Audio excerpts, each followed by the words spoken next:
গত কিছু সময় আগে নাসা তাদের মহাকাশ বিজ্ঞানী দলের মাধ্যমে একটি অদ্ভুত খবর শিরোনাম হয়েছিল। তারা দাবি করেছেন মহাকাশের গভীরে কিছু অদ্ভুত শব্দ রেকর্ড করা হয়েছে, যা তারা ফেরেশতাদের শব্দ হিসেবে বর্ণনা করেছেন। তবে এই বিষয়টি শুধুমাত্র আধুনিক বিজ্ঞানের দৃষ্টিকোণ থেকে এক অজানা রহস্য নয়, এর সাথে ইসলামের ধর্মীয় ধারণাও সম্পর্কিত। আজ আমরা এই দুটি দৃষ্টিকোণ থেকে বিষয়টি বিশ্লেষণ করব। প্রথমেই বিজ্ঞানের দৃষ্টিকোণ থেকে। মহাকাশে শব্দের অস্তিত্ব নিয়ে বহু বছর ধরেই গবেষণা চলছে। আমাদের জানা মতে মহাকাশে বায়ু বা কোনো মাধ্যম নেই যা শব্দ তরঙ্গ পরিবহন করতে পারে। তবে কিছু বিশেষ যন্ত্রের মাধ্যমে নাসা মহাকাশ থেকে নানা ধরনের মহাকাশীয় শব্দ রেকর্ড করতে সক্ষম হয়েছে।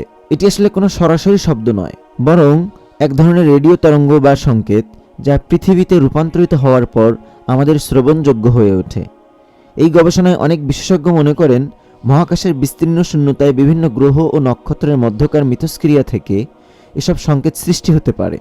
তবে এটি এতটাই রহস্যময় যে নাসা এটিকে ফেরেশতাদের শব্দ বা দ্য এঞ্জেলস মিউজিক বলে অভিহিত করতে পারে। ইসলামের দৃষ্টিকোণ থেকে আসমানে ফেরেশতাদের অস্তিত্ব রয়েছে তা আল্লাহ পাক রব্বুল আলামিনের কোরআন এবং রাসূল সাল্লাল্লাহু আলাইহি ওয়াসাল্লামের হাদিস থেকে প্রমাণিত, এবং তারা আল্লাহর আদেশ অনুযায়ী বিভিন্ন কাজে মহাকাশে নিয়োজিত রয়েছেন। ফেরেশতাদের ভূমিকা ও কার্যাবলী সম্পর্কে হাদিসে উল্লেখ রয়েছে।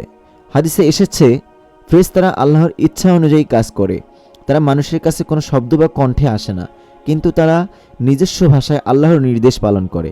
সহিহ মুসলিম। এছাড়াও পবিত্র কোরআনে আল্লাহ তাআলা বলেন, ফেরেশতারা আল্লাহর আদেশে নিযুক্ত থাকে এবং তারা কোনো গাফিলতি করে না।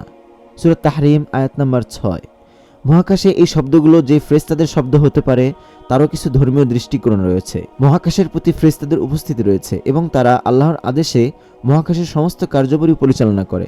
সুতরাং এই শব্দগুলো যদি আল্লাহর নির্দেশে ফেরেশতাদের কিছু কার্যকলাপের কারণে সৃষ্টি হয়, তবে সেটি ইসলামী ধর্মীয় দৃষ্টিকোণ থেকে গ্রহণযোগ্য হতে পারে। তবে মহাকাশের শব্দকে ফেরেশতাদের শব্দ বলে মনে করার মধ্যে একটি গভীর রহস্য লুকিয়ে থাকতে পারে।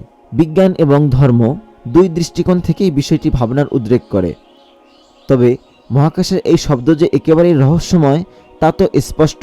ইসলামের দৃষ্টিতে মনে রাখতে পারি যে আল্লাহই সব কিছুর উপর ক্ষমতাশালী এবং তার নির্দেশের বাইরে কোনো কিছুই সম্ভব নয়।